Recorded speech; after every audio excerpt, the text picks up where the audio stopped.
অ্যাকশনে যার জুড়ি নেই সেই বলিউড তারকা বাস্তবে এমন ভয়াবহ অভিজ্ঞতার মুখোমুখি হবেন কল্পনাও করেননি কখনো। তবু সেই দৃশ্য এখনও তাড়া করে ফেরে তাকে।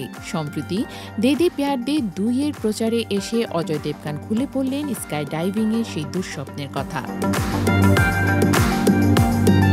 পর্দায় লড়াই আর ঝুঁকিপূর্ণ দৃশ্য করা তার কাছে নিত্য নৈমিত্তিক। বাবা বীরু দেবগন ছিলেন বলিউডের নামকরা ফাইট ডিরেক্টর, তাই অ্যাকশন দৃশ্য অজয়ের কাছে কখনোই কঠিন মনে হয়নি। কিন্তু বাস্তবে আকাশ থেকে ঝাঁপ দেওয়ার অভিজ্ঞতা ছিল সম্পূর্ণ অন্যরকম, রীতিমতো শিউরে ওঠার মতো। অজয় জানান, যুক্তরাষ্ট্রে স্কাই ডাইভিং এর প্রশিক্ষণ নিতে গিয়ে তিনি এমন দৃশ্য দেখেছিলেন যে আজও তিনি ভুলতে পারেন না। বিমান থেকে ঠিক তার আগেই একজন ঝাঁপ দিয়েছিলেন, কিন্তু দুর্ভাগ্য তার প্যারাশুট খোলেনি। কয়েক সেকেন্ডের মধ্যেই ওই ব্যক্তির মৃত্যু হলো অজয়ের চোখের সামনে, আর তারপরেই ছিল অজয়ের পালা। আমি স্থির হয়ে গিয়েছিলাম, মনে হয়েছিল আর এক পা এগোলেই হয়তো আমিও, এমনটাই বললেন অভিনেতা। শুধু তাই নয়, অজয় আরও জানান, হলিউড তারকা লিওনার্দো ডিক্যাপ্রিও একবার স্কাই ডাইভিং করতে গিয়ে বিপদের মুখে পড়েছিলেন। বিমান থেকে ঝাঁপ দেওয়ার পর তার প্যারাশুট ঠিকমতো খুলছিল না। শেষ মুহূর্তে প্রশিক্ষক ঝাঁপ দিয়ে তাকে রক্ষা করেন। অজয়ের মতে সেটি দেখেও তিনি বুঝেছিলেন আকাশের 15,000 ফুট ওপরের সিদ্ধান্ত ভুল হলে জীবন মৃত্যুর ব্যবধান কয়েক সেকেন্ড।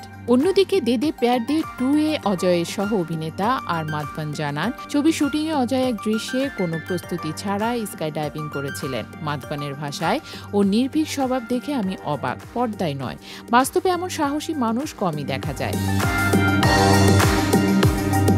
অজয়ের এই অভিজ্ঞতা শোনার পর অনেকেই প্রশ্ন করেন, তিনি কি এরপর আর কখনো স্কাই ডাইভিং করবেন?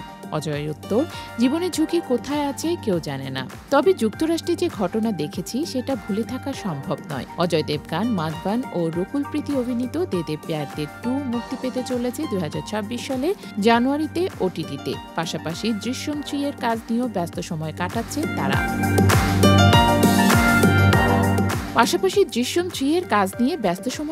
তার অ্যাকশনের তারকা হলেও বাস্তবে সেই ভয়াবহ দিনের স্মৃতি আজও বুক কাঁপায় অজয়ের। আর সেই গল্পই আবার প্রমাণ করে পর্দার নায়ক হওয়া আর বাস্তব জীবনের ঝুঁকি নেয়া 2 জগতের মধ্যে ফারাক বিশাল।